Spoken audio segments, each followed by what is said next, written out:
વિશે વક્તૃત્વ રજૂ કરીશ તો તેના માટે જોરદાર તાળીઓ થઈ જાય.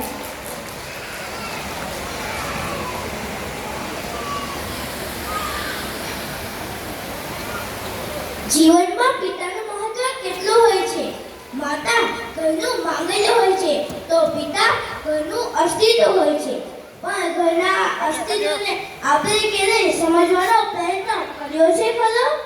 પિતા એ તો પૃથ્વી પરનું એક જીવતું જાગતું હલતું ચાલતું મંદિર છે. જીવનમાં પિતાનું મહત્વ હોવા છતાં પણ તેમના વિશે વધુ લખવામાં નથી આવતું કે નથી બોલવામાં આવતું.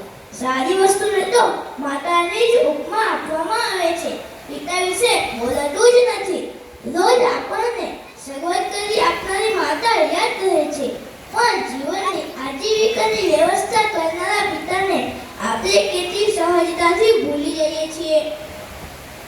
માતા રડે છે પણ રાતે તકિયામાં મોઢું છુપાવીને લુસકા ભરે છે તે પિતા હોય છે. માતાથી રડી શકાય છે પણ પિતાજી તો રડી પણ શકાતું નથી. જીજાબાઈએ શિવાજીને ઘડિયા એમ ચોક્કસપણે કહેવું જોઈએ, પણ તે સમયે શાહજી રાજાએ કરેલી મહેનતને પણ ધ્યાનમાં લેવી જોઈએ. દેવકી યશોદા કાલીની પ્રશંસા અવશ્ય કરીએ, પણ નદીના પુલમાંથી મધરાતે માથા ઉપર બાળકને સુરક્ષિતપણે લઈ જનારા વાસુદેવને પણ મહત્વ આપીએ. પિતાના ઠીક ઠીકાણે સંધાયેલા દોરા જોઈએ તો તેમનો પ્રેમ નજરે ચડે. દીકરા દીકરીને નવા જીન્સ લઈ આપશે પણ પોતે તો જૂનો લહેંગો જ વાપરશે. પિતા માતા પડે તો તરત જ દવાખાને જતા નથી, તો માંદગીથી ડરતા નથી. પણ જો ડોક્ટરે એક જ મહિનો આરામ કરવો કહી દીધું હોય તો શું કરવું એનો ડર લાગે છે. કારણ કે દીકરીના લગ્ન અને દીકરાનું શિક્ષણ બાકી હોય છે અને ઘરમાં આવકનું કોઈ સાધન હોતું નથી. પહોંચ હોય કે ન હોય પણ દીકરાને એન્જિનિયરિંગ કે મેડિકલમાં પ્રવેશ અપાવે છે.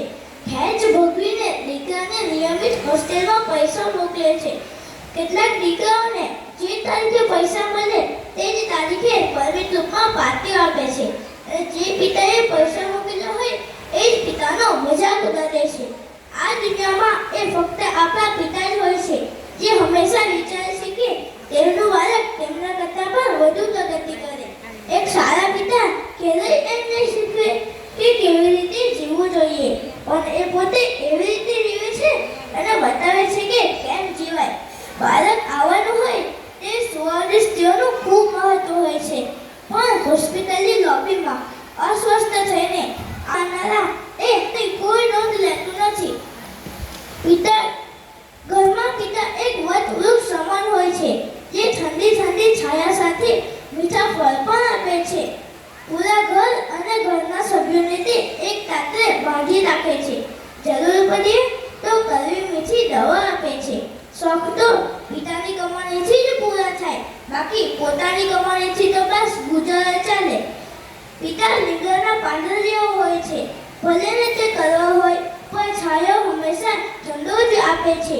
મગજમાં આખી દુનિયાભરનું ટેન્શન અને દિલમાં ફક્ત પોતાના દીકરાની ચિંતા એ વ્યક્તિ બીજું કોઈ ન પણ પિતા હોય છે. પિતા વિનાનું ઘર શું હોય છે એનો અનુભવ લેવો હોય તો માત્ર એક દિવસ અંગૂઠા વિના ખાલી આંગળીઓના ઉપયોગથી આપના દરેક કામ કરી જુઓ તો પિતાની કિંમત સંભળાઈ જશે. ત્યારે એક પુત્રએ પિતા વિશે ખૂબ સરસ લખ્યું છે કે પિતા સૂરજની હાજરી જેવા હોય છે. ભલે ને સૂરજ ગરમ